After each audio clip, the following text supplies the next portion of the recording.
There was a little store on Main Street in almost every small town in America. It had narrow aisles, wooden shelves, and a glass candy counter up front that fogged up from the heat of the lights inside. It sold everything: penny candy, sewing needles, model airplanes, school supplies, cheap perfume, and goldfish in plastic bags. It was called Ben Franklin. There were over 2,500 of them. And the most important thing that ever happened inside one of those stores was a 27-year-old kid from Oklahoma who walked through the door in 1945, learned everything he could, and then burned the entire industry to the ground. His name was Sam Walton. The store he built to replace Ben Franklin became the largest company on earth. Before we dive in, hit subscribe and let me know in the comments where you're watching from. If you grew up in a small town in the 1950s or 1960s, you know exactly what a Ben Franklin store smelled like. It is hard to describe, but impossible to forget. Part wood floor, part cardboard, part dusty fabric, part something sweet from the candy aisle that hung in the air like it had been there since the store opened. A man who visited one of the last Ben Franklin stores in Macon, Missouri a few years ago wrote that the moment he walked in, the smell hit him and he was 10 years old again, walking those narrow aisles with his grandmother. That's what these stores did to people. 40 years later, 50 years later, one breath and you are back. The aisles were tight. You could barely fit two people side by side. Shelves stacked floor to ceiling with bins and boxes and hooks holding everything a human being could possibly need for under $5. Up front was the candy counter, penny candy in jars, wax lips, bottle caps, root beer barrels, atomic fireballs, Mary Jane's, Bit-O-Honey, Bazooka Joe gum with the little comic strip inside. You would walk in with a quarter and feel like a king, point at what you wanted, and the lady behind the counter would scoop it into a little paper bag and weigh it on a scale, past the candy, the toy aisle, balsa wood airplanes, jacks, marbles, yo-yos, cap guns with the red paper rolls that smelled like sulfur when they popped, silly putty, slinky, Viewmaster reels. Nothing cost more than a couple of dollars. This was where kids spent their allowance money. Every Saturday morning, every birthday dollar from grandma, every nickel earned doing chores. It all went to the 5 and dime. Further back, the practical stuff, sewing patterns and fabric bolts and buttons and thread for the mothers, stationery and pencils and 3-ring binders for school, greeting cards for every occasion, household items, kitchen gadgets, picture frames, candles, holiday decorations that came out like clockwork, Halloween costumes in October, Christmas ornaments in November, Easter baskets in March. The 5 and dime was the calendar of the year marked in aisles. If you were a teenage girl in the early 60s, the Ben Franklin was where you bought your first lipstick with your own money, your first nail polish, your first bottle of perfume that cost 60 cents and smelled like flowers and rubbing alcohol. You stood at that cosmetics counter for 20 minutes deciding between Coral Sunset and Rose Petal while your friend told you which one looked better. That counter was more important than any department store because this was yours, your money, your choice, your first taste of independence wrapped in a tiny tube. These stores were in every small town because they were designed to be. That was the whole idea from the beginning. It started in 1877 when 3 brothers named Butler, Charles, George, and Edward opened a mail-order wholesale business in Boston, shipping general merchandise to small-town retailers all over the country. By the turn of the century, Butler Brothers had over 100,000 customers. They were one of the biggest wholesalers in America, but by the 1920s, variety stores were popping up everywhere. Woolworths, Kresge's, McCrory's, small-town retailers were getting squeezed.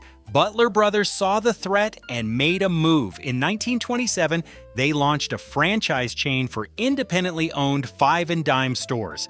They named it after Benjamin Franklin. A penny saved is a penny earned. That was the philosophy. Sell useful things to ordinary people at prices they can afford.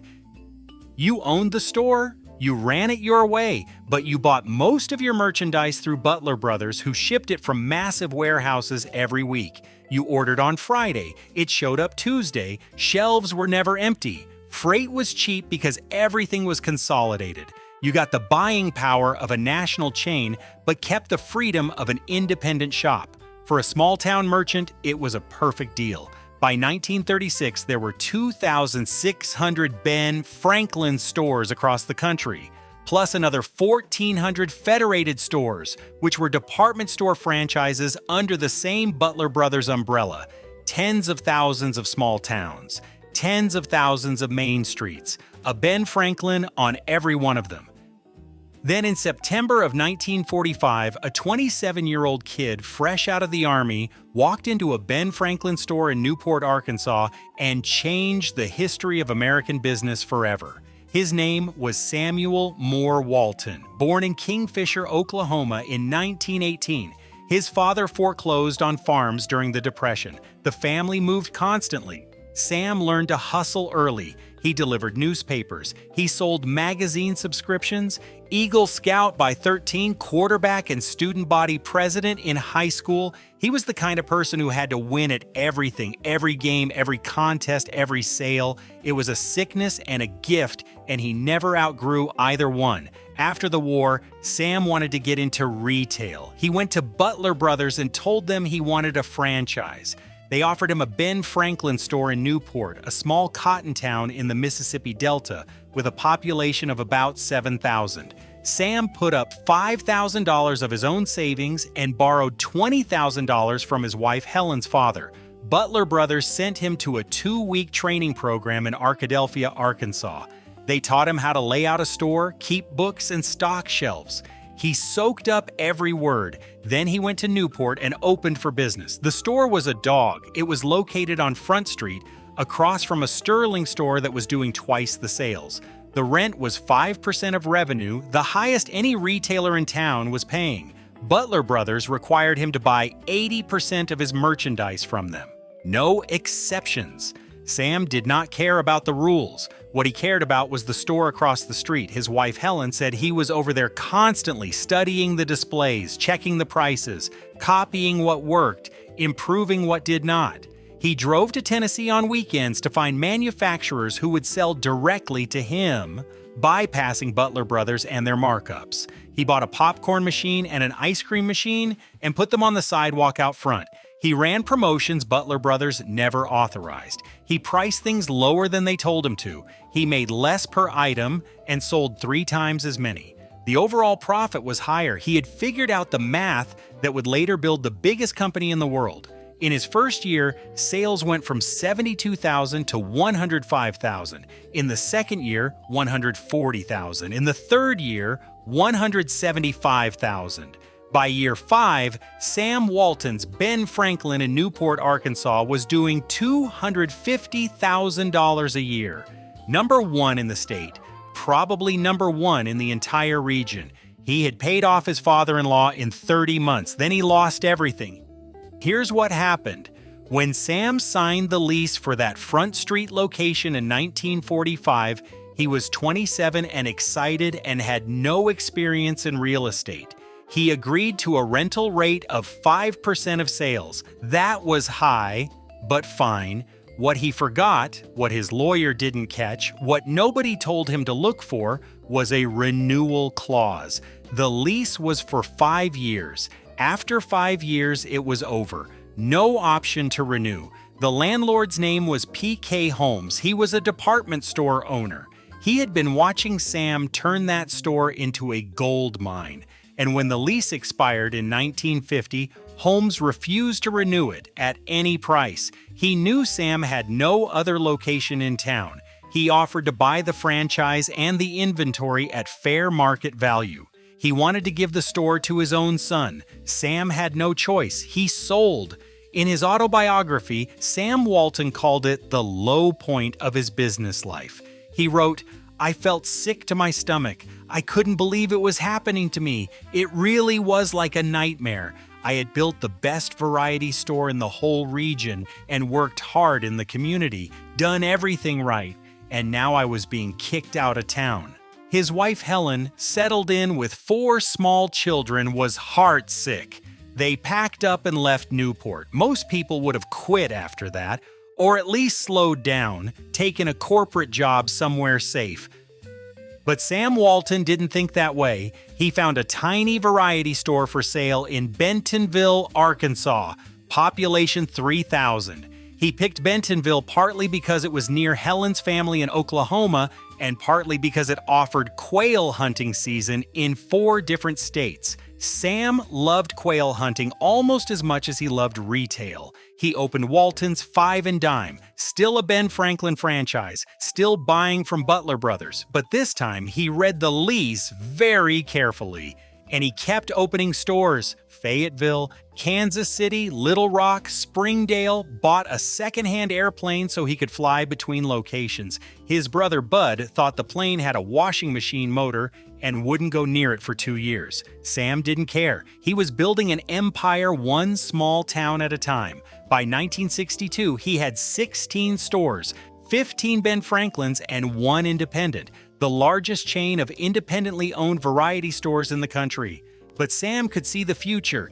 Discount stores were coming. Kmart had just opened. Target had just opened. The era of selling things at full price in tiny aisles was ending. The future was big stores, low prices, high volume. Sam went to Butler Brothers in Chicago, flew there in his washing machine airplane, and walked into the headquarters of the company that had trained him, supplied him, and partnered with him for 17 years. He pitched his idea: discount retailing, bigger stores, lower margins, higher volume. Let me be the test case. Let me prove it works.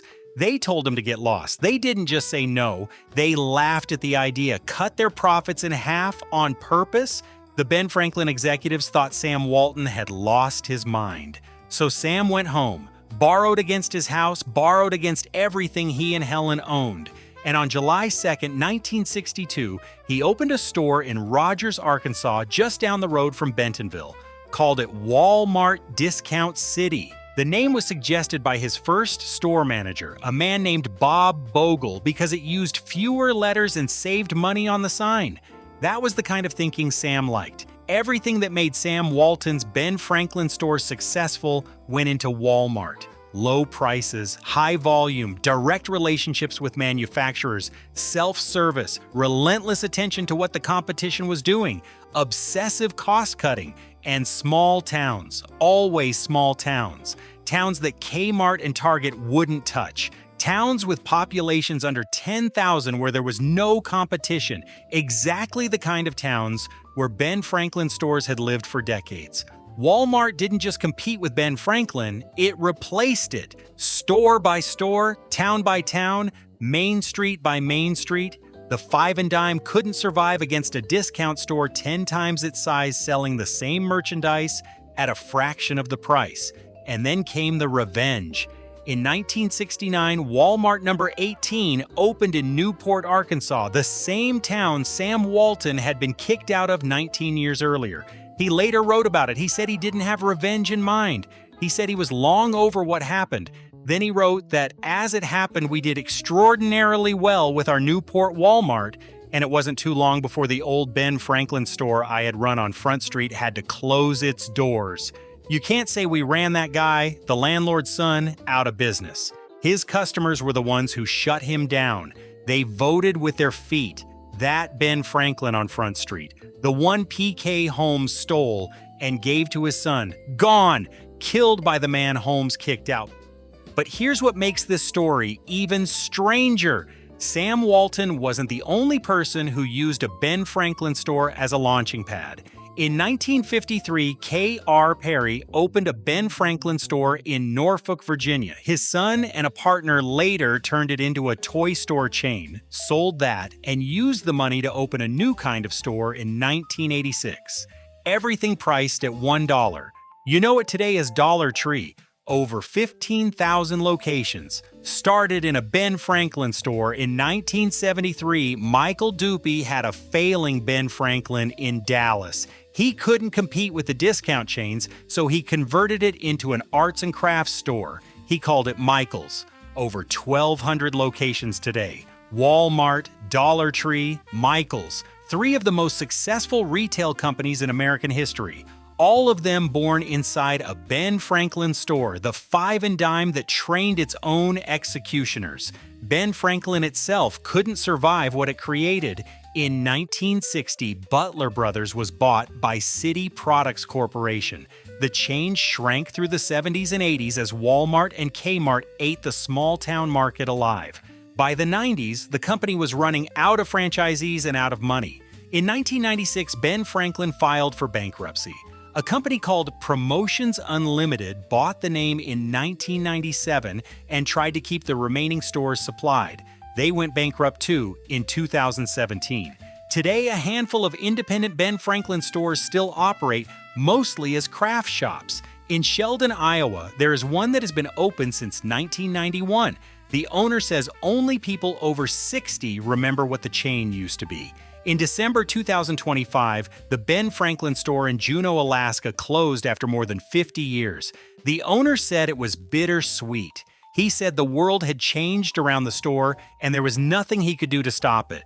2,500 stores, every main street in America. The smell of the candy counter, the crinkle of the paper bag, and the feel of a quarter in your hand that could buy you anything you wanted in that whole magical store. And behind it all, the story of a kid from Oklahoma who got kicked out and came back bigger than anyone thought possible. Sam Walton always said you could learn from everybody. He learned from Ben Franklin. He learned from the store across the street. He learned from the landlord who stole his business. Then he took everything he'd learned and built something that consumed the five and dime, the department store, the hardware store, and most of Main Street along with it.